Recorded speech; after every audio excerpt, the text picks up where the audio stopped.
तो तुमको सुखी नहीं है, आनंद मिल जाता, न जलमते न मरते, फिर तो किसी तरह की कोई कमी नहीं। इसलिए तुम्हारा यहां डर नहीं है।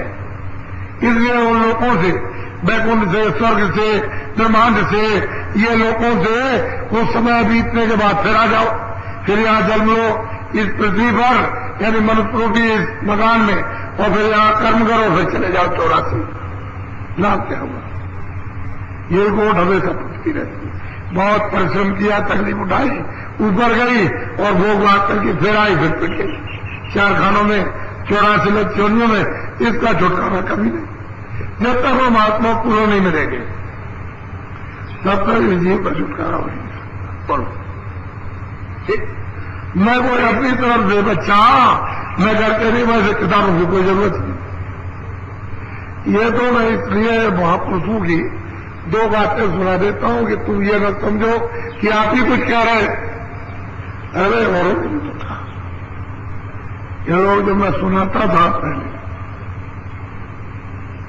ऐसी बात करते, कहीं कैसे नहीं कहीं, यहाँ तो सब कुछ है और महात्माओं ने सब कुछ प्राप्त किया। तुम कहते हो कहीं कुछ नहीं है, तुम वहां तक गए नहीं, वहां तक तो तुमको क्या पता चलेगा कि और महात्मा आए थे या उनके भक्त आए थे, प्रेमी आए थे और उन जीवात्माओं ने प्राप्त किया, आपको क्या मालूम होगा? अगर जब महात्मा के पास पहुंचोगे तब पता चलेगा। बोलो, सेंदय सलरायन से न्यारा वेद कते वनताय। वो कहते हैं कि सुरत वो सिंध है असल, जो असली अस्थायी अखंड है, जिसका कभी परिवर्तन नहीं होता, न हुआ और न होगा, वो इन सबसे अलग है। और मतलब यह कि वेद इसी को बार बार उसी को बार बार उसी इसी में फंस गए।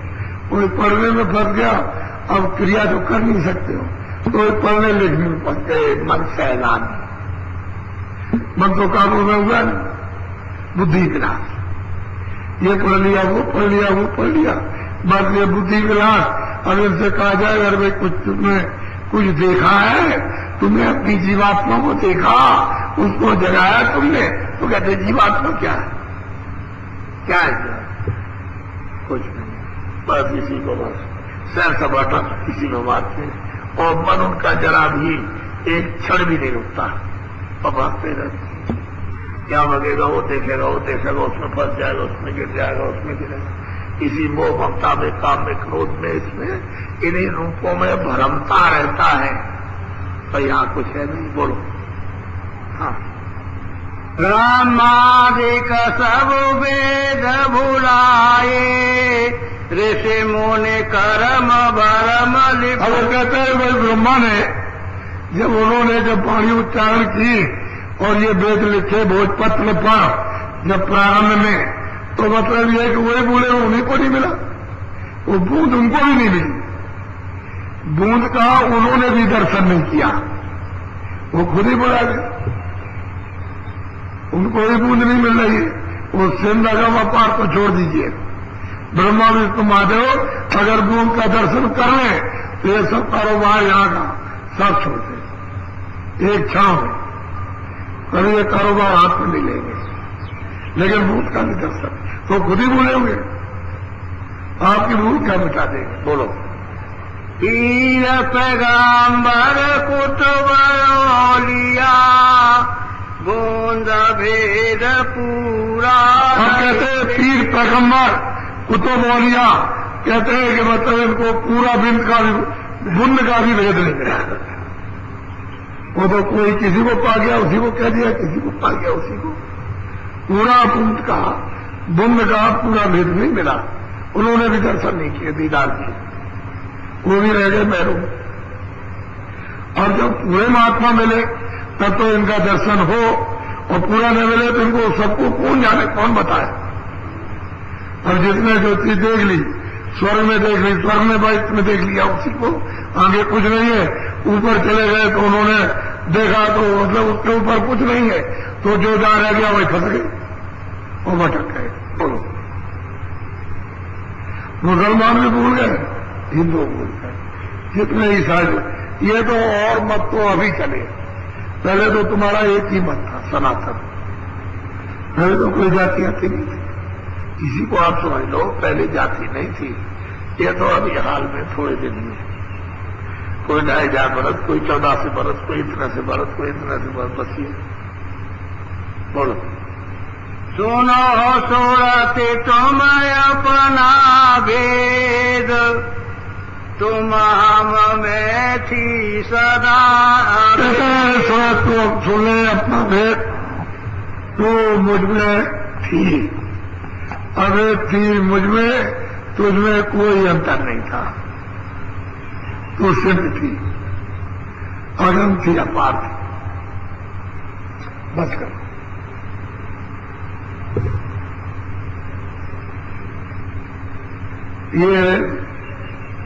ये आपको पहले तो आपने कभी सुना नहीं था, कान में बर्फ पड़ती है, पढ़ते पढ़ते पढ़ते पढ़ते कान में बर्फ पड़ जाएगी। ऐसे ही संस्कार ये मिलते बनते हैं, संस्कार पड़ जाते हैं तो जीवों को जब तैयारी हो जाएगी तो महात्माएं को उठा लेंगे, उनको फिर क्या दे लेंगे। तैयारी हो जाना चाहिए, जब तक तैयारी नहीं होती तभी तक दे लगती।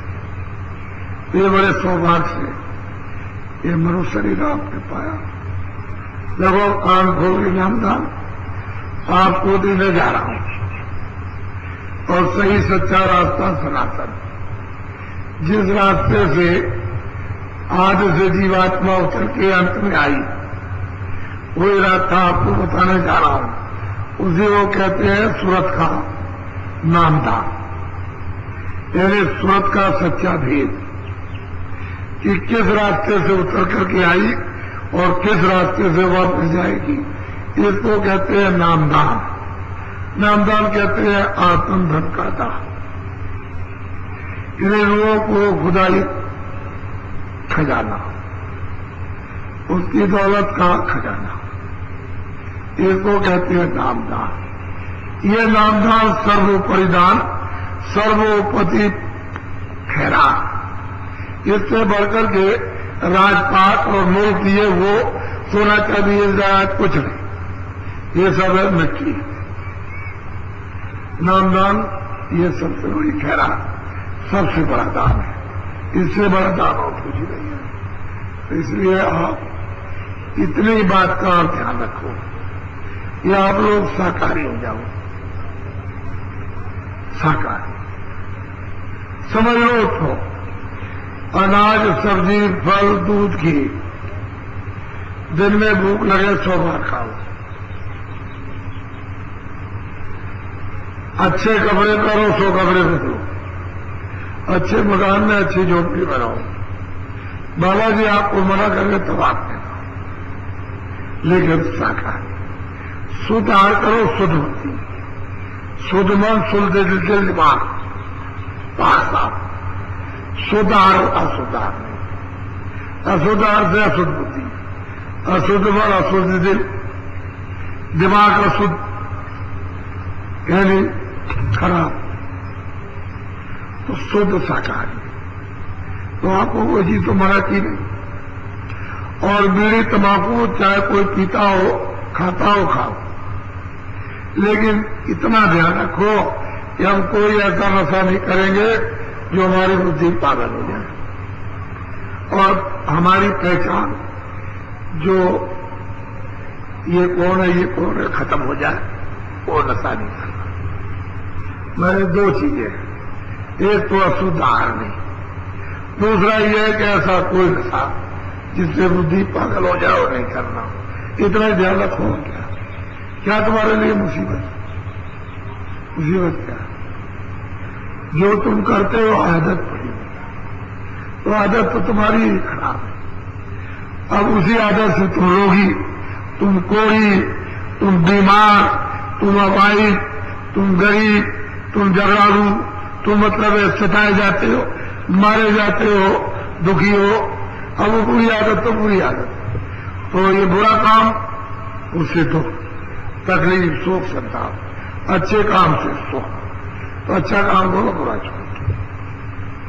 ये जो वहां भीड़ लगती है, आप अभी शाम को रात को 10:30 बजे जो जाती है हरदोई को सड़क, वो पुल बना हुआ आपकी गोमती का, उसके नीचे देखना आप कि वो 10:30 बजे पहुंच जाओ। देखो ये जो आपने जो काम किया है कि ये गर्भ गिरा दिया, 5 महीने का बच्चा 6 महीने का गिरा दिया, गिरवा दिया, दवा देकर ऑपरेशन करा करके, इसको करा करके उसको, फिर आदमी मार दिए, बच्चा मार दिया, आपने बच्ची मार दी, स्त्री मार दिया, जानवर मार दिया आपने, गाय भैंस मार दिए, बकरी आपने मार दी, मुर्गी मुर्गा मार दिया, सुअर हाथी को मार दिया। ये जितने भी आपने जो हिंसा की है, इन आत्माओं की जो ये है, इसी में से उसमें बंद की गई। तुम जानते हो यही है रूह है, ये जीवात्मा है उस कारागार में, जेल खाने में क्यों बंद कर दी गई कि उसने तुमको यानी नेक और बद दोनों कामों का हक यानी पाप और पुण्य उसका अधिकार आपको दिया, तो आपने उसका उल्लंघन किया। तब उसने कहा कि जो तुमने किया अपना भोगो, मैं उसमें तुमको बंद करता हूं जेल खाने में, 4 खानों के जेल खाने में। यही हेतु है, यही जीवात्माएं इसमें से उसमें बंद की गई और उनको सजा दी जा रही। और तुम मनुष्य होकर के उस मनुष्य को, इंसान को, उस जानवर को, उस पंछी को और उस कीड़े को तुम काटते हो और मारते हो, तो वही जीवात्माएं अकाल मृत्यु में वो प्रेत हो जाती है, प्रेत भूत, और वो तुमको लग गई। और तुम कहा इनको देखो कि वो कितनों को लगी हुई है, तो ये तो बेचारे थोड़े हैं, और जो वहां रह गए वो कितने, कैसे इनको छोड़ेंगी। वो कहते हैं हमारा बदला दिए जाओ,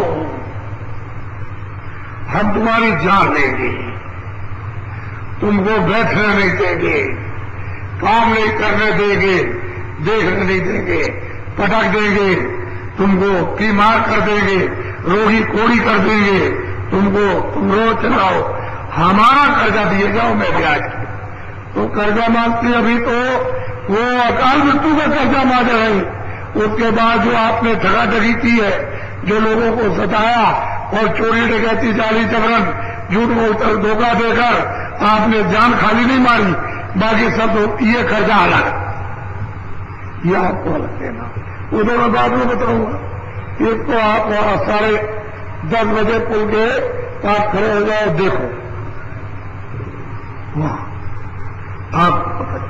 तो आपको ये चाहिए था, जब ऐलान सब जगह था कि वहां 10 दिन तक वो आप उसका परिक्रमा लगाना, और आपको बताया था कि 10:30 बजे से और 3:15 बजे तक, उसके बाद में लौट के चले आना, तो आपको 10 दिन पूरा लगाना चाहिए था। और हमने कहा था फिर वो प्रेत छोड़ जाएगा और आप चले जाते। और आपने किसी एक वक्त और किसी एक दिन किसी दूसरे दिन चले गए तो वो साथ चला गया, सताएगा, छोड़ नहीं सकता है, वो तरीके से छोड़ेगा उपाय से। हम तो उस दिन को जुल्म करते नहीं, हम तो एक तरीका बता देते हैं कि खुशी खुशी राजी राजी प्रसन्न होकर के वो चला, आपको छोड़ना हम कोई शक्ति उस पर नहीं करते, हमारा क्या करते, क्योंकि जीवात्मा तो वही जो ये, इसलिए हम कोई शक्ति उससे नहीं कर सकते, क्योंकि हमारा कोई शक्ति करने का हक नहीं है। हम उपाय बता देंगे और उसको आराम दे देंगे, दिला देंगे, आराम पा जाएगा उसको तो आप छोड़ के चला जाएगा, और तकलीफ होगी तो आपको नहीं छोड़ेगा, तो आपको नहीं करते। फिर पूछते हो कि चले जाओ रात को, अब वो कल 2-3 दिन से नहीं आया तो चला जाओ, वो अभी पीछे लग जाएगा, फिर कहोगे फिर बाबा जी कि वो तो फिर आ गया। वो है 10 दिन, 22 तक, 13 से 22 तक वहां देखो आप, तो आप वहां जाने की आपको जरूरत नहीं हो, कुछ नहीं होगा, वहां तो देखो तमाशा, तो आपको पता चलेगा। तो आप लोग इन कर्मों के विधान को नहीं जानते हो, इसको मालूम नहीं आप कि इसकी कितनी कड़ी कड़ी सजाएं मिलती है, ये आप पता नहीं, इसलिए आप लोग थोड़ा सा आप शाकाहारी हो जाओ। और यही से यानी जो कुछ आपने किया है वो कर्म प्रायश्चित ऐसे ऋषियों के उस स्थान पर जहां 88,000 द्वापर में एकत्रित हुए थे। और ये सोचा था उन्होंने, देखा था भविष्य को, आगे आने वाले समय को कि जीव उस कलयुग में जब आएंगे मनुष्य शरीर में तो सब झूठे धोखेबाज बेईमान लुच्चे लफंगे और मतलब कतली चोर डकैत मतलब है कि मारपीट हिंसा तरह तरह की हिंसा करने वाले, तो उस समय पर जीव कल्याण के लिए कोई रास्ता इनको पकड़ाया जाए पहले से ताकि बह न जाए। तो यहीं पर बैठ करके भागवत लिखी गई और सत्यनारायण की कथा, तो आपने तो उसको को समझाई। अब यह है कि इतना बड़ा जन समुदाय, आपको पहले 600 वर्ष की उम्र हो गई हो लेकिन आपने ये नहीं देखा।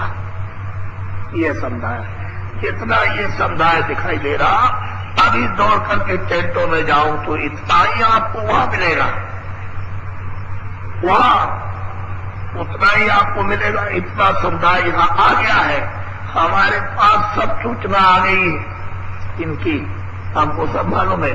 और अभी रास्ते में पड़े हैं और रात को आ रहे हैं, जैसे भी स्टेशनों पर पड़े हुए, बस नहीं मिल रही, ट्रेन में जगह नहीं मिल रही है और चारों तरफ से आ रहे और सारी रात चलेंगे और सुबह पहुंचने की कोशिश कर रहे हैं। तो हमने उनसे कहा था नहीं भाई पहले से तैयारी करना, तो अब कितनी भीड़ होगी तो आपको जानना चाहिए। तो इसलिए आप जो जो बात कही जाए उचित है, समझ गए। हम तो सबको मानने वाले हैं, हम जब आपको ही मानते हैं तो सभी को मानेंगे। फिर क्या बात है, जब आपको ही मान रहे हैं तो सभी को मान रहे हैं, तो कोई बचने वाला है ही नहीं है। अगर आपको न मानते होते तब तो फिर किसी को नहीं मानते। तो जब आप ही कोई मनुष्य हो तो मनुष्य में ये जीवात्मा रूप उसी मालिक की, जब इन्हीं को मान रहे थे भाई तुम वहीं की हो और वहां चलो तो फिर क्यों नहीं। इसलिए आपको कभी भ्रम नहीं करना, संदेह नहीं करना, सीधा रास्ता चलो। रास्ता हम बताएंगे, मदद हम करेंगे आपको। और आप जरा सा थोड़ा सा समय दे दो, इधर आकर के अभी बताएंगे, जिनको बताया यहां बैठ जाओ। ये सूरत दोनों आंखों के मध्य में बैठी है, इधर देखो, यहाँ ये मध्य में बैठी है। इसमें दरवाजे के बाहर, शरीर के अंदर तो है ही नहीं, बाहर बैठी हुई है। तो आपने क्या काम किया कि कूड़ा कचरा सब आप उनका यहाँ इसके ऊपर जमा कर दिया, दब गई। अब कूड़ा कचरा बहुत ज्यादा हो गया, उसको आप नहीं उठा सकते हो, ये बात तो सही है। तो जो जमा हो गया उससे वो दब गई। अब उसकी चेतना, उसका ज्ञान, होश उसका जाता रहा, बस ये बात अब बदहोश हो गई। अब कोई मिल जाए जगाने वाला तो इसको साफ सूफ करके इसको कहने मतलब है जगाले खड़ा कर ले इसको। दरवाजे यहाँ पर हरि का दरवाजा है सामने, इसी जगह पर, ये उसका हृदय, इधर हृदय नहीं है, इधर हृदय नहीं है। ये जीवात्मा का सुरता रूह का इधर दिल यानी हार्ट नहीं है, ये इधर है। ये बहुत बड़ा आकाश है, उसी में ये कूड़ा कचरा है। संसार का इतना बड़ा आकाश नहीं जितना इसका बड़ा आकाश है, इसी में कूड़ा कचरा जमा। अगर ये साफ हो जाए तो बिल्कुल फट एकदम उजाला, रोशनी, लाइट, और सामने स्वर्ग दिखाई देता है सीधा। यहीं से स्वर्ग की इतनी सुंदर रचना यहीं से शुरू हो जाती है, क्योंकि आप उधर जाओगे तो सुंदर रचना नहीं रचेगा तो आप निकल जाओगे। अगर खराब रचना रहेगी तो वहां रुकोगे नहीं, कहते ये अच्छी नहीं है तो आगे जाएंगे। तो ऐसी सुंदर रचना है कि वही उसको देख करके वही रुक जाओगे, आगे नहीं जा सकते। ऐसी ऐसी रचना उसने रास्ते में कर रखी है कि तुम जा न सको। तो तुमको इसका भेद कैसे मालूम? सामने ही स्वर्ग है और इतना बड़ा, तो उसमें तो मतलब यह है कि 7 लोग स्वर्ग में, 7 लोग वैकुंठ में, 14 उसी को कहते हैं बहिष्ठ।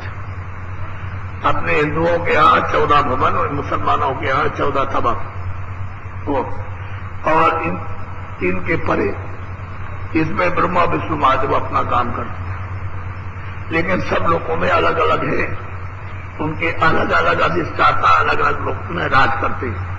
ये नहीं है कि मतलब ये कि यही थी, सब में है अलग अलग, इसलिए साफ नहीं है। अब ये साफ अपना तो कहते हैं गोस्वामी जी महाराज कि मन को, बुद्धि को, चित्त को अंतःकरण, ये अंतःकरण सोचिए, इसको शुद्ध और साफ करो, निर्मल, पाक, साफ, पवित्र, तो कहते हैं कि तब तुम उसको देखो। निर्मल जन सो मोह पावे, कहते हैं जिसका निर्मल हो गया मन, बुद्धि, चित्त, अंतःकरण, कहते मुझे देखेगा सामने ही।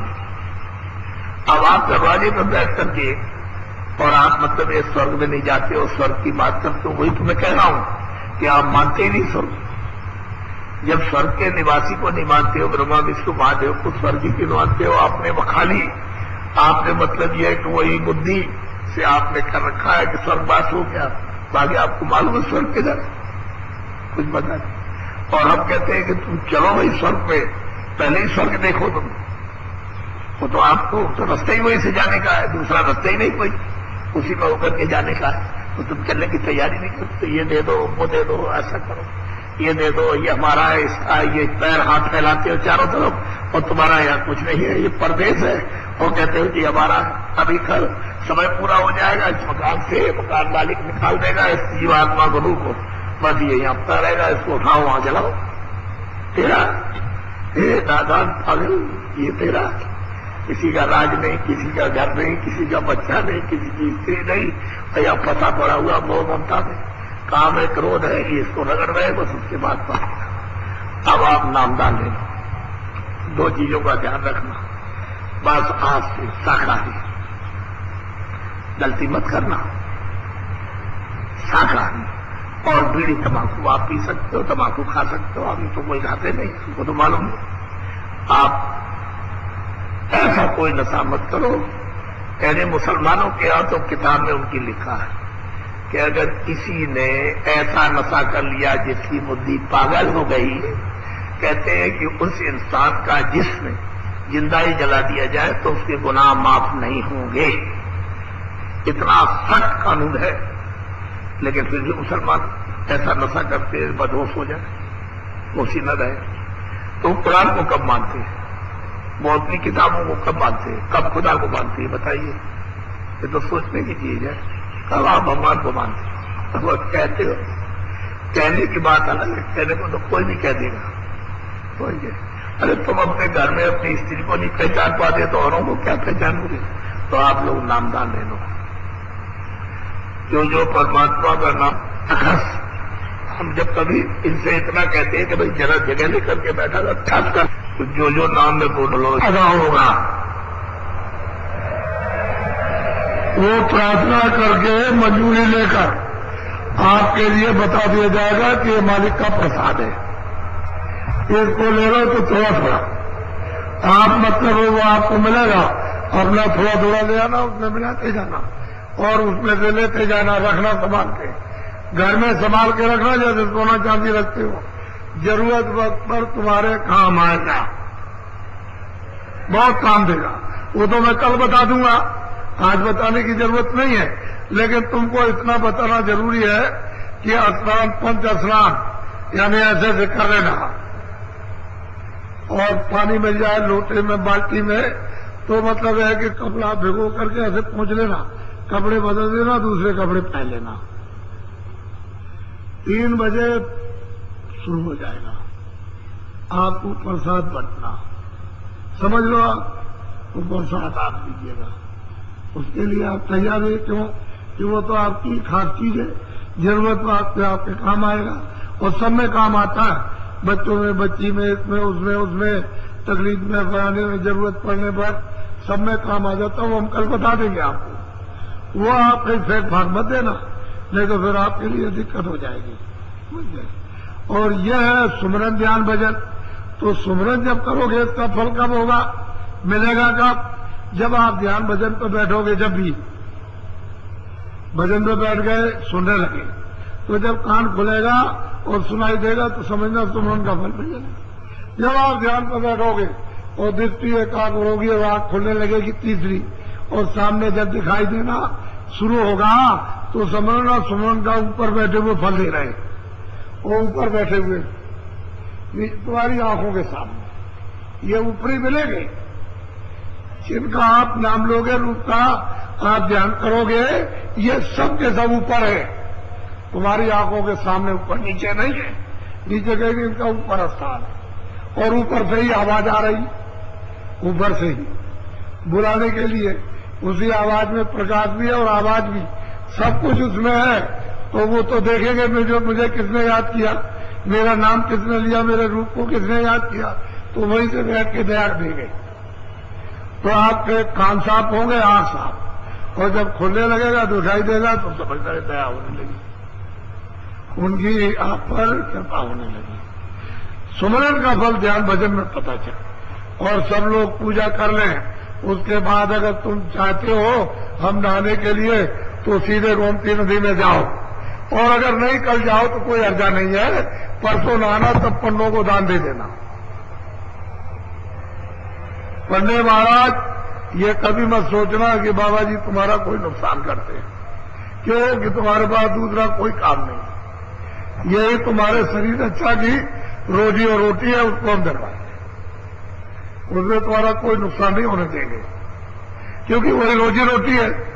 दूसरा तो कोई आप काम करते नहीं हो, खेती वाला खेती, ये वाला ये, तो तुम कम से कम होकार तो मारते रहते हो धर्म की, तो वो तो रोजी रोटी तो होना चाहिए तरीके से। तो उसके लिए आप घबराओगे, आपका नुकसान नहीं होगा, किसी को नहीं। सब लोग अच्छे काम में सहयोग दो और अपनी अपनी रोजी रोटी कमाओ। मैं किसी की रोजी रोटी बंद थोड़ी करता हूं, न खेती वाले, न दुकान वाले, न दफ्तर वाले, न ये करने वाले, न साधु, न कोई बात, सब अपना अपना काम करो, तुम्हारा वही काम है। लेकिन इनको बताओ साकारी रहो, अशुद्धार मत करो। ये खुल्लम खुला, तुम ये डरो मत कि मैं अगर कह दूंगा तो मेरे पास कोई सीट फिक्र मत करो, तुम्हारी प्रारंभ है, तुमको सब कुछ है तुम्हारे पास, उस पर विश्वास रखो, और रोटी और कपड़े तुमको मिलेंगे, हम विश्वास दिलाते उसमें कभी। तुम क्यों डरते हो साधु होकर? अच्छी बात सिखाओ, तो कम से कम इतना तो उपकार करो कि इनको साकारी बनाओ, ये इनका जीवन चरित्र जरा उठे। इतना तुम रोजी रोटी के लिए कमजोर मत बनो कि मेरे पास आएगा नहीं, वही चला जाएगा, उसकी नहीं, कोई फर्क नहीं, जाने दो, मैं सबको घेर गाड़ लूंगा और तुम्हारी मेहनत तो फल दिलवा दूंगा। आप क्यों करना, आप भी मेहनत करो, आप भी करो, जो जहां बैठा उस जगह पर करे, लेकिन सही करे। जब सही करने लगोगे तो हर तरह की मालिक दर करेगा, फिर क्या मिलेगा, बरकत मिलेगी। तो खेती में, दुकान में, दफ्तर में, और जो भी काम करते हो उसमें बरकत में कभी नहीं होगी। बाल में, बच्चों में, कपड़ों के लिए, अब बरकत को तुमने फेंक दिया तो जरूर रहे हो, और क्या है। तकलीफ तो इसी बात की है कि तुमने बरकत गिरा दी, बुरा काम करके गिरा दिया, अच्छा काम करो तो फिर वापस लौट आए। बरकत उसकी दया शामिल हो जाती है, तुम्हारी मेहनत के साथ बरकत शामिल हो गई, सामान बढ़ता गया, फिर उसमें कमी नहीं होती है। और जब गलत काम करोगे तो फिर हमने तो समझाता, मुझे समझाने का, बताने का, मुझे अधिकार है आपको समझने का, अधिकार उतना ही जितना आपको समझने का, उसमें मेरे आपके अधिकार में कोई अंतर नहीं है। सब लोग मदद करो। गाँववासी देखो, तुम किसी की चोरी कर लो, डकैती कर लो, लूट लो, मार ले जाओ, तुम्हारे घर का चला जाएगा। तुम पीछे रोगे, चिल्लाओगे, हमने बहुत चोरों से, बहुत डकैतों से पूछा, हमारे पास बहुत है, हमारे पास तुमने तो कुछ नहीं किया।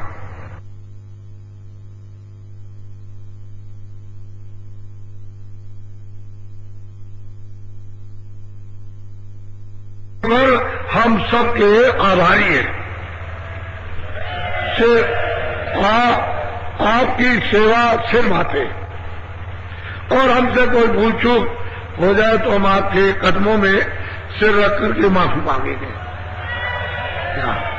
आपके कदमों में सिर रखेंगे। हम तो छोटे आदमी, हम तो कोई महात्मा पहले भी नहीं थे और आज भी नहीं हो भविष्य में, हम तो बिल्कुल सेवा करने वाले हैं। तो जो सेवा आप ले सकते हो ले लो, हर तरह की हम सेवा करेंगे, करती है। तो उसमें कोई गलती भूल चूक हो जाए तो माफ कर देना। हम महात्मा नहीं है, कभी बात ये समझिए कि महात्मा हम तो सेवा कर, हमारा काम की सेवा करना। मोटी सी बात सीधी। और हमारा ये, हम किसी जात पात के लिए तो इंसान है, एक आदमी। हम जात पात के रगड़े में न रहे न रहे, न गुरु ने हमको ये बताया। इंसान इसमें, मनुष्य में ये जीवात्मा है। अब वो असली जात उसकी कि वो कहाँ की रहने वाली, अपनी जात को निकाल लो, निकालित कर लो, आप अपने घर में पहुंचा दो। हम बोलो जय गुरुदेव। अच्छा खड़े हो जाओ, खड़े हो जाइए।